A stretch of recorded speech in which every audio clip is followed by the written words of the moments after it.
Assalamualaikum warahmatullahi wabarakatuh. Kali ini saya akan review kabel dari PX yaitu MHA130 yang bisa digunakan untuk menampilkan layar HP ke TV lewat HDMI. Kelebihan alat ini dan salah satu kehebatannya adalah bisa dipakai di hampir semua HP, bahkan HP yang tidak mendukung HDMI out atau MHL secara native. Kalian bisa membeli alat ini seharga 250 ribuan.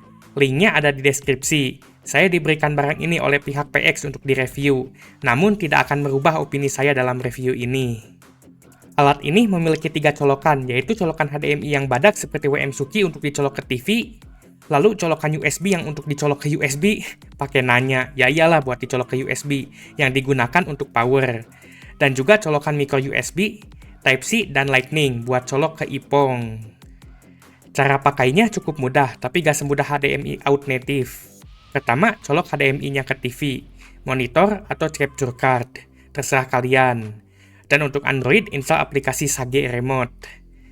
Setelah terinstall, aktifkan aplikasinya dan ikuti instruksinya. Kalau bisa, maka akan muncul layar HP kalian di TV. Kalau kalian ingin tahu cara kerja alat ini dan bagaimana bisa mengeluarkan gambar tanpa MHL atau HDMI out, nanti saya akan jelaskan di akhir. Dengan alat ini, kalian bisa mengubah HP kalian menjadi konsol kere-hore dengan syarat kalian memiliki controller atau stick. Sebenarnya gak kere-hore banget sih, harga alat ini gak jauh sama harga PS2 bekas. Kemarin saya dapat PS2 cuma 300 ribu. Untuk sebagian besar game, alat ini bisa dipakai main game dari HP kalian. HP kalian akan sedikit lebih panas saat dipakai mirroring, jadi lebih baik tambah pendingin juga. Untuk performanya, ini tergantung sama HP kalian. Tapi kalau HP-nya kuat, ini mendekati serasa main di konsol beneran. Kalau saya sendiri sih lebih prefer main di konsol beneran. Untuk kardusnya, ini cuma gambar alatnya dan sedikit spesifikasinya. Gak ada gambar waifu wanginya seperti sebagian dus handset. Di kardus ini berisi alatnya itu sendiri dan juga buku panduan. Saya akan coba alat ini di berbagai jenis HP, jadi kita bisa tes kompatibilitasnya. Alat ini mendukung Android 6 ke atas dan juga iOS 8 ke atas di kardusnya. Pertama kita akan coba dulu HP yang support MHL, Smasnook S4. Di HP ini karena flagship dia support MHL. Sekarang kita colokin kabel micro USB-nya. Oh ini masih Type-C, bentar saya copot dulu. Nah ini micro USB. Saya sudah install aplikasinya. Kita buka, itu kita colok. Nah ini pilih OK, allow. Saya gak tahu kenapa minta akses lokasi. Nah, tapi sekarang layar HP-nya udah masuk. Nah, nih. Dan ini juga cukup smooth. Dan dikit ininya delay-nya. Jadi sekarang saya bakal coba pakai HP lain yang gak support MHL. Selanjutnya kita coba Samsung J7 2015. Ini HP gak support MHL. Kita coba colok. Jadi kita pilih OK. Nah, di sini udah berubah tampilannya. Allowin semuanya, saya juga gak tahu kenapa itu perlu. Kita aktifin display over apps. Nah udah back. Ini udah connect di Samsung J7 2015, berarti bisa. Selanjutnya kita akan coba di Redmi Note 2. Ini HP udah custom ROM ke Android 9. Yang aslinya gak bakal support kalau masih Android Lollipop, kalau belum di custom ROM. Kita ini allow aja. Udah itu kita coba masukin kabelnya. Sama seperti biasa, start, allow semuanya. Nah ya, kalau kalian lihat di belakang, ini HP udah terduplikasi ini ya tampilannya. Jadi ini work di Redmi Note 2. Kita coba Samsung Galaxy Grand Prime. Sama seperti Redmi Note 2, ini juga udah di custom ROM ke Android 11. Jadi udah bisa jalanin aplikasi ini yang minimalnya Android 6. Kita colok kabelnya. Oke, seperti biasa. Nah, start now.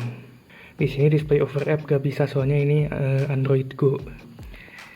Dan Grand Prime bisa nyambung ke sini. Nah, selanjutnya kita akan coba pakai HP yang portnya Type-C. Kita coba LG V20. Ini HP sebenarnya support HDMI out. Kita pilih OK, start now. Kita ini permission display over apps-nya. Jadi di LG V20 dia bisa connect yang pakai USB-C. Dan ini sebenarnya yang atasnya itu kayak HP Pony, jadi kepotong ininya. Dari tadi kita nyobain Android terus, kita coba OS lain sekarang. Kita coba IPONG. Trust. Katanya kalau IPONG di connect itu langsung ini nggak usah install aplikasi. Oh ya bener bisa. Oke, jadi bisa ini support Ipong juga ya.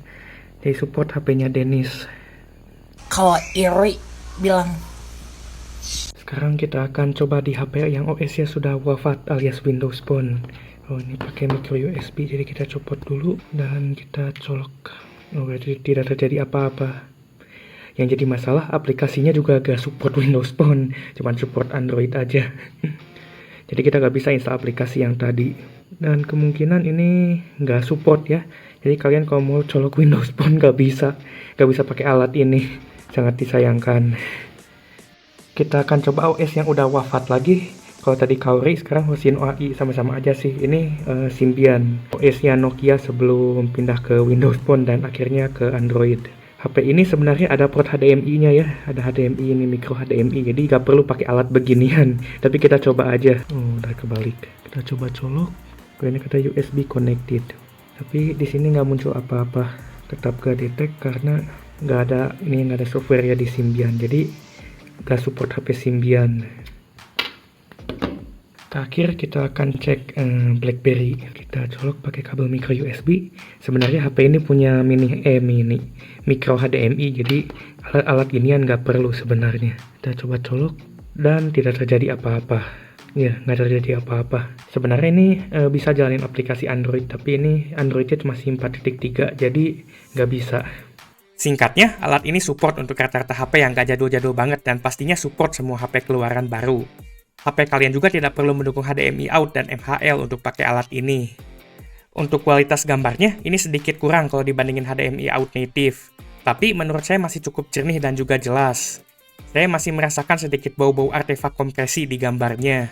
Untuk audionya, karena Android gak bisa keluarin suara lewat data, jadi kalian harus connect ke speaker Bluetooth virtual buatan alat ini. Tapi yang paling bikin saya kaget dari alat ini adalah latency atau delay-nya yang gak parah banget. Jadi gak kerasa banget jedanya, tidak seperti HDMI dongle yang wireless atau colok PC yang kadang masih delay. Sebenarnya delay-nya masih ada tapi sedikit banget. Jadi tetap jangan dipakai buat main game rhythm atau sejenisnya yang sensitif dengan delay. Alat ini gak support dipakai nonton video yang ada DRM-nya seperti Netflix dan layanan streaming lainnya.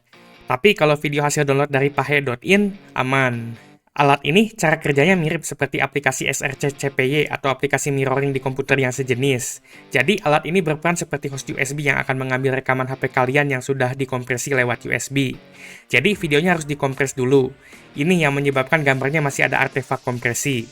Tapi kelebihannya jadi bisa dipakai di hampir semua HP. Jadi alat ini mengambil data yang berupa rekaman HP kalian, bukan menampilkan sinyal HDMI secara langsung. Setelah itu, datanya diproses oleh alat ini yang sebenarnya adalah komputer kecil untuk ditampilkan ke layar atau TV kalian. Jadi, fungsi dan cara kerja alat ini kurang lebih sama seperti komputer yang menjalankan SRC CPY atau program sejenisnya. Alat ini mengeluarkan video dan audio lewat HDMI, jadi cuma mendukung TV dan monitor yang ada HDMI-nya. Kalau kalian pakai TV tabung, perlu pakai alat tambahan, yaitu konverter HDMI ke AV. Apakah alat ini worth it untuk dibeli? Kalau HP kalian gak support HDMI out atau MHL alias 95% HP yang dipakai orang Indonesia, menurut saya ini worth untuk dibeli. Kekurangan dari alat ini sebenarnya harus pasang aplikasi tambahan. Itu aja menurut saya. Itu pun diharuskan karena cara kerja alat ini yang tidak memerlukan HDMI out atau MHL dari HP-nya. Untuk alternatifnya, kalian bisa pasang SRC CPY atau aplikasi sejenis di komputer kalian. Tapi perlu konfigurasi lebih lanjut dan ribet harus colok komputer atau laptop ke TV. Tidak semudah alat ini. Itu saja sekian dari saya, semoga video ini bermanfaat.